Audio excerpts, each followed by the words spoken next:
ಸಿಂದಗಿ ತಾಲೂಕಿನ ಸಂಗಮಾತ್ ಶುಗರ್ಸ್ ಒಂದು ಸಕ್ಕರೆ ಕಾರ್ಖಾನೆಯಲ್ಲಿ ಒಂದು ವೇಬ್ರಿಡ್ಜ್ ದಲ್ಲಿ ಕೆಲವೊಂದಿಷ್ಟು ಲೋಪದೋಷಗಳಾಗಿದ್ದಾವೆ ಅನ್ನೋದು ರೈತರು ಇದರ ಬಗ್ಗೆ ಒಂದು ದೂರನ್ನು ನಿನ್ನೆ ನೀಡಿದಾಗ ಮೌಖಿಕವಾಗಿ ನೀಡಿದಾಗ ನಿನ್ನೆ ಸಾಯಂಕಾಲ ನಮ್ಮ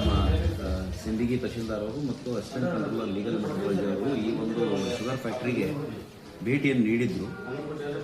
ಬೆಳಗ್ಗೆ ಮಧ್ಯಾಹ್ನ 12:50 ಒಂದು ವೆಹಿಕಲನ್ನು ಪೇಮೆಂಟ್ ಮಾಡಿದಾಗ ಒಂದು ಟ್ರ್ಯಾಕ್ಟರ್ KA32N 2244 ಅಂತೆ ಒಂದು ಟ್ರ್ಯಾಕ್ಟರ್ನ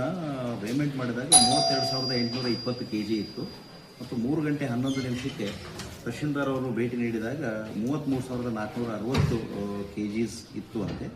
ಮತ್ತು 6:15 ನಮ್ಮ ಲೀಗಲ್ ಮೆಟ್ರಾಲಜಿ ಅವರು ಪೇಮೆಂಟನ್ನು ಮಾಡಿದಾಗ 33,440 ಇದೆ ಅನ್ನೋ ಒಂದು ಮಾಹಿತಿ ಇದೆ. ಬಟ್ ಈ ಒಂದು ಸಂಗಮನಾಥ್ ಶುಗರ್ಸ್ ಏನಿದೆಯಲ್ಲ ಇದ್ರ ಬಗ್ಗೆ ಈ 3:11 ಮತ್ತು 12:50 ಒಂದು ಪೇಮೆಂಟ್ ಡೀಟೇಲ್ಸ್ ಕೂಡ ಇದ್ದಾವೆ. ಬಟ್ ಇದರಲ್ಲಿ ಏನು ಅಂತಂದ್ರೆ ಈ ಒಂದು KA32N 2244 ಅನ್ನೋ ವೆಹಿಕಲ್ ಏನಿದೆಯಲ್ಲ ಅದರದ್ದು ಡೀಟೇಲ್ಸ್ ಇಲ್ಲ. ಇದು ಎರಡು ಇದಾವೆ ಚಿಟ್ಸ್. ಇದರಲ್ಲಿ ಬಾರ್ಕೋಡ್ ಮುಖಾಂತರ ನಾವು ಇದೇ ವೆಹಿಕಲ್ ಹೌದು ಅಲ್ಲ ಅನ್ನೋದ್ರ ಬಗ್ಗೆ ಮತ್ತು 12:50 ಮತ್ತು